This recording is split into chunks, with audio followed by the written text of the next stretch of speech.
Yes, sir. First and foremost, I'd be remiss if I didn't give a shout out to our Lord and Savior, Jesus Christ. Also, so much respect for Old Dominion. They're a very talented ball club, unbelievable coach, Hall of Famer in the game of basketball. Know her real well. She recruited our program, her and her husband. So just a lot of respect for their program and how they do things. Obviously, to me, probably the most talented ball team in this league. Just today, man, was about, when adversity hits, we had one of our players, Mama's Markavia Shaver, sent a message to our team and said, when an adversity hits, and you don't quit, that makes yourself a champion. And we played that before the game and in our highlight video. And obviously for Markavia to come out with 28 points was phenomenal. Nakaya with 21 points, 4 rebounds, 5 assists. She continues to be a spark plug. Just a gritty win, this game was, sometimes I always say basketball is a game of games, right? And sometimes you've got multiple games throughout the 4 quarters. Old Dominion did a really good job of controlling the pace and tempo and did some really good things. And we went zone, we forced some turnovers, and they made some big shots, Fields in particular. But I thought the stat of the game, we only gave up 7 offensive rebounds. They're a team that's very physical and demanding. We out-rebound them 39-31. We got 16 offensive rebounds. Turnovers were even. Second half, we just refused to quit. We refused to give in. This team has a lot of fight. And I've said from day one, we understand where we were picked.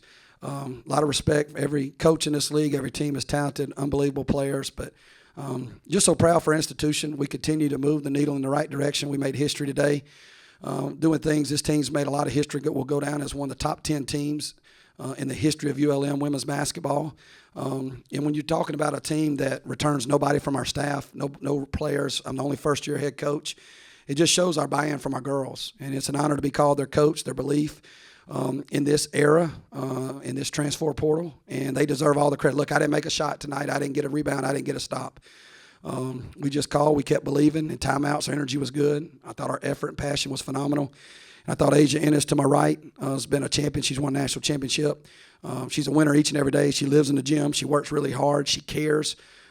She's said many times that she's been and played at different institutions, but this is the only one that she would want to come back to, and I think that speaks volumes to our culture. Marissa Gassaway to my left hit the big shot. Obviously continues, had 13 and 13 yesterday. Today she had 2 big points and 9 rebounds. So biggest 2 points probably of my career. Makes me look like I drew it up that way. So she's also a national champion. These two played junior college together.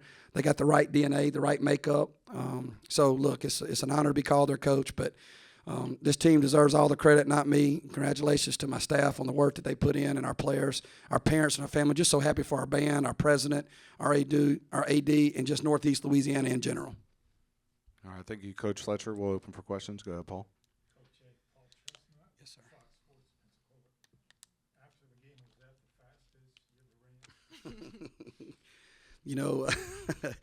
I've been underdog my whole life, Paul. And, I did my research on you. I thought you were very professional the other day. I went and looked up, and congratulations on being in the Hall of Fame. Ask about your son, too, Maddie. But definitely at 42, that's the fastest I've ever ran. So, I felt like Rudy Rudiger, and I just made that tackle at Notre Dame. I watched that. Look, I grew up a Pistol Pete fan, so I've been an underdog my whole life in those basketball movies. But that passion, man, this Pensacola is the city of Blue Angels. And, I lost my mom when I was at basketball camp at 13, and there's no question she's been an angel in this tournament, and she's with me. So I think she picked me up and let me run a little bit faster and not get quite as tired. Follow-up question, though. The timeout at the end, you got the stop. What was that like? And maybe both players as well, because you got the stop. They didn't even get the shot up. What was that like?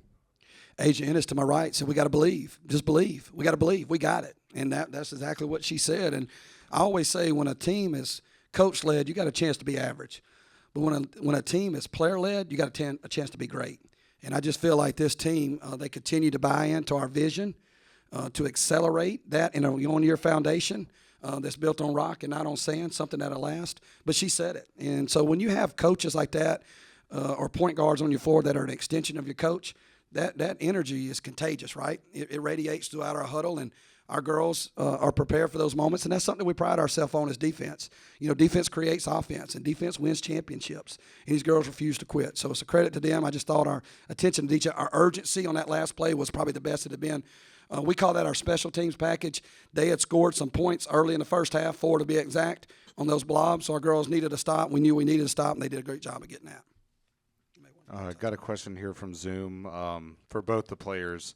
Just talk a little bit about that defensive stand and what was your kind of mindset? You get the stop and then they get another timeout and you got to kind of regroup again. Just talk a little bit about your mindset and what you guys were talking to each other about. Honestly, none of us came into the game thinking we were going to lose. We had a refuse to lose mindset. I remember Camille Brown at the end of it. She was like, refuse to lose, refuse to lose, refuse to lose. We're like, we're switching everything. What are we doing? What are we doing? Camille was like, just talk, just talk, just talk. Everybody got each other's back. If somebody messed up, we got the next man's back. And we were just all together and connected. I just think you wouldn't believe how connected we are. Like the things we do, nobody else does. From the little details to going to FCA with each other for like 8 weeks straight. I think it starts inside and nothing but God. Nothing but God. Go ahead. Aaron Zielinski, the Monarchist. Coach, that last play with just under 2 seconds left, were you surprised what Old Dominion ran? And what exactly did you guys do to deny and make sure that we make anything happen? Yes, sir. Great question, Mr. Aaron. I think the biggest thing is, obviously, Delicia's got, to me, a bag full of plays. And to me, it's your urgency. You got to stay connected. In those moments, if you fall asleep with their player movement and you don't communicate, if you don't bump and you're not physical and you don't use your length, right, that's how easy things break down. Obviously, in that moment of the game, and you're going to watch a lot of basketball, nobody's trying to foul, right? Nobody's trying to foul in those moments. As a coach, you don't want to say that in a huddle, but every coach says that. Try not to foul. Don't foul. Don't foul. Don't foul. Well, kids get a little apprehensive. They're not quite as aggressive. So I just think our urgency, we had great activity with our feet and our hands, and I think that bothered some of the cuts and movement. But I definitely think, like I said, it was just a celebratory moment. And that this win and that stop will go down in history in ULM record books, and it's an honor to be a part of it. But look, I deserve no credit. Those girls deserve all the credit, and I want to be the last one on the bus and the last one to get off and let them continue to carry us. I feel like I'm a jockey some days. I'm maybe a little bit taller than a jockey, but in terms, I just tell them, let me ride you. I'm gonna ride you to the finish line, and hopefully we can get you across the finish line. Good ball. Coach, what does this win do not only for your program, but for tomorrow's game as well, just moving forward? Well, I think like our president told me last night, we have to stop and enjoy these moments along the ride. We didn't come down here just to win one game, obviously, and to go back home. Our goal was to get to the weekend. We talked about these games being 4 quarters. Obviously, we've in the 4th quarter as we enter tomorrow. That's the biggest thing. I think the biggest thing, though, is it shows, I always say a team takes on their coach's DNA. From day one, this team has continued to buy in. We're 8-4 in our last 12. And the biggest thing is we may not have been on the right side of the scoreboard, but we lose to Troy by 2. They beat us at home by 6. James Madison beats us 4. So we were moving the needle in the right direction, and we were getting better as a basketball team and in a program. And I said yesterday, sometimes in life, you can win the wrong way and you think you're winning. But I think sometimes if you lose the right way, you're going to find another day. And that sun's going to come up every day. And you got to keep fighting. You got to keep plugging. And these are lessons that can apply to life, right? So this team's done that.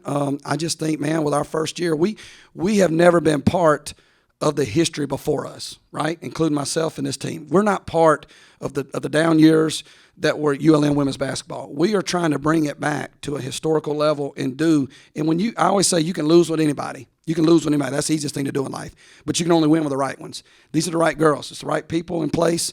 Obviously, when they believe in that vision, they execute it. It makes me look a lot better. But you got to have buy-in, and they've had 100% buy-in from day one. Right here. Mike Langston, the Monarchist, looking at this box score, it's got to make you smile to see those rebounding numbers spread so far out throughout the lineup. Everyone's contributing. Yes, sir. That's a complete effort. Yes, sir.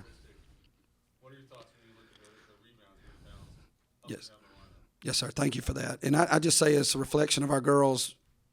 They won't be denied. You know, there's a refusal in them. We practice that obviously, so it helps when it shows in games.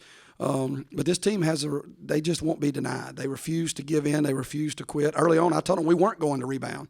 But effort, man, Ray Lewis says it best. Effort's between you and you. And every day you wake up, you have a choice to make. How successful do you want to be? Do you want to be blessed or do you want to be a blessing to others? This team continues to be a blessing to others. Therefore, we'll get blessed in return. And we talked about this actually after the Old Dominion game. We played you guys. We sat in that locker room for a good hour and a half.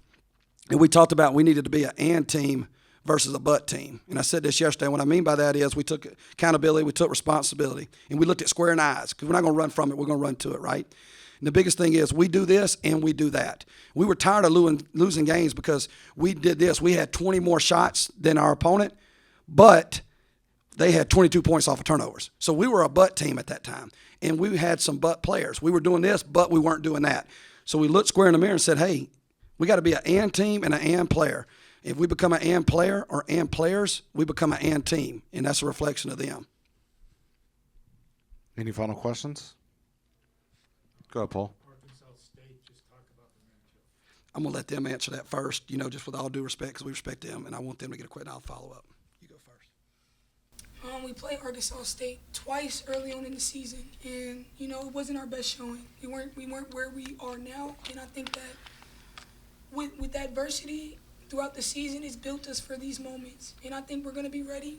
We know the matchup. We understand they're a great program, but we're going to be ready. They're a great program, great shooters, great team overall. I think that we'll be ready. We know the matchups. We know what we need to do, and we're just going to learn from our last game. First game, they beat us by how much? They just beat us. They beat us. They just beat us. Second game, we played them better, and they beat us again.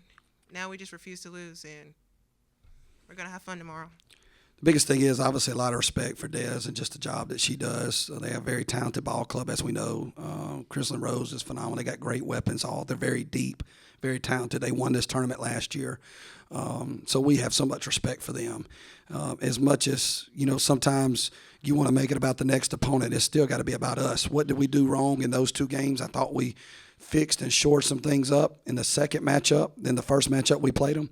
But they still got the better edge of us, and that's a credit to them. I'm not going to take anything away from them. So we'll get prepared, you know, and look, they call it March Madness for a reason. So a lot of respect for them and their program. They're Sun Belt Conference champions. That title's in their hands to defend, and we know they'll come out and they'll be ready to play.